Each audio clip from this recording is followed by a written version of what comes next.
Hello crafters, it's Julia Fair and Fair's Craft Lair, and I have another video for you today. For those of you on Facebook, I wanted to make sure I did a Facebook video for you today because I'm not going to be able to do a live. We just have a lot going on in our family, so I figured a video would be good, and y'all can come back and see it whenever you're ready anyway, so that's always helpful.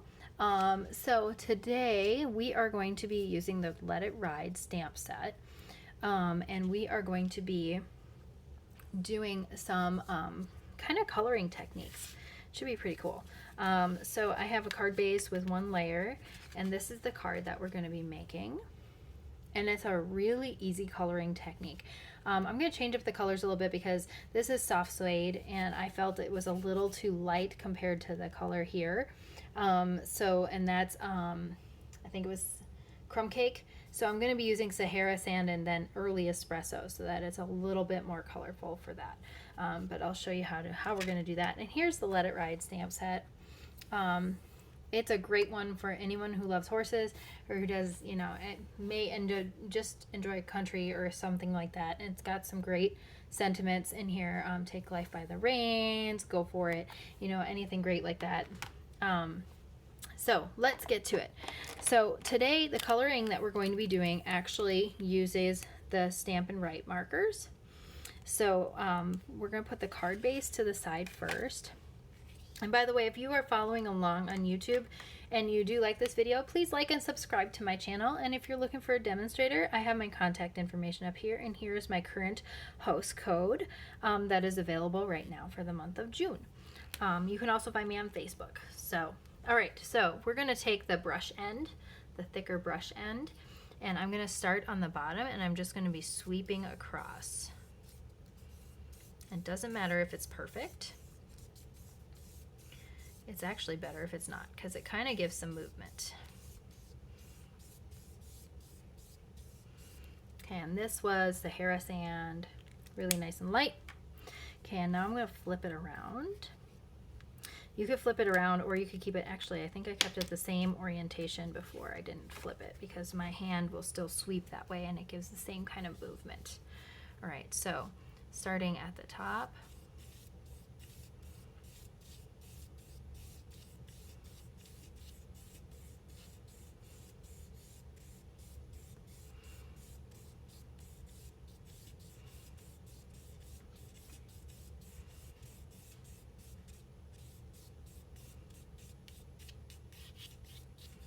There we go. All right, a little bit uneven, that's okay. And you can see it got inked enough that it's kind of starting to bubble up a little bit, and that's okay too. All right, so I have this third one out, and I'm not going to use it quite yet because I want to show you what it's for in just a minute. All right, so but I do have a plan for that.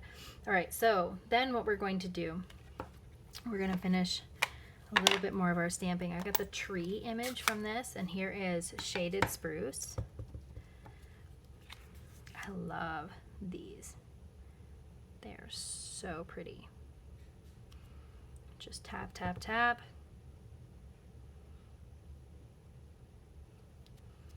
Perfect. Okay.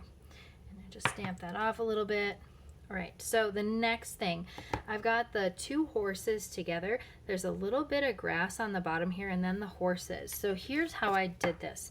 I picked up the ink from the stamp pad with the shaded spruce for the grass first, and then I went over with the marker for the horses. So I'm going to show you how to do that.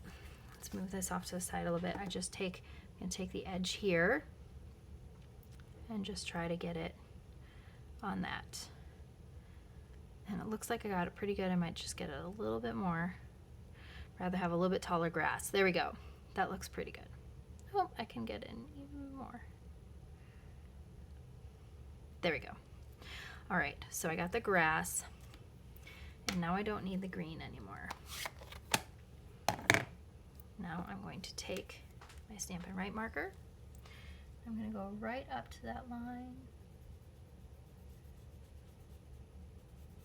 I'm just swishing over just like I did on my paper, and it's just going to pick up, and it kind of creates a really cool texture actually, because you're not inking it completely even, which is cool, so it gets this kind of sketched effect. There you go. And if you think that you might have gotten any extra ink on anything that on your marker that you didn't want, make sure you just, you know, scribble it off. But it's you do this second because with a darker color so that it doesn't affect your marker. Giving a good huff. And then I'm going to put these guys down here, and I'm making it a little bit lower than it was the last time because I actually overlapped my my tree image a little bit, and the horses were a little harder to see. Excellent, that looks really good. All right, so you can see there's two different colors there, and the horses are still a little bit light. I probably need to re-ink that. That's fine. Now I'm just going to take the early espresso. Actually, I probably just need a new marker. I don't think I can get re-ink it.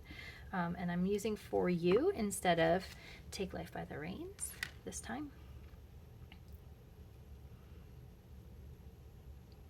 I'm just stamping that on there. There we go. All right, and now all of our coloring and inking is done.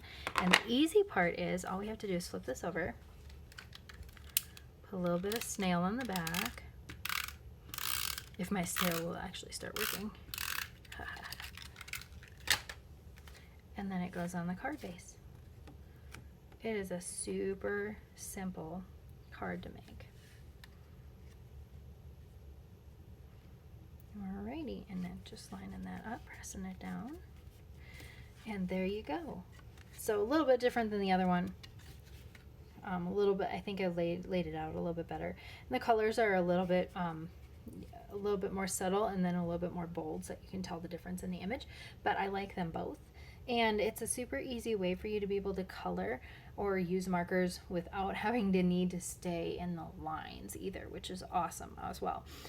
So I love being able to do simple coloring techniques and things that add a great amount of texture and background to my projects and my cards that I make. So if you have any questions or any comments, please go ahead and leave those for me. If you are on Facebook, I do check my messages after I get done with posting videos or after I do a live video to make sure that I can chat with all of you and answer questions and things like that. So anyway, I hope you enjoyed today's video, and if you actually use these techniques or make any cards or have any inspiration, please come back and share them with us. I would love to see your projects. So until next time, thanks. This is Julia Fair and Fair's Craft Lair. Bye.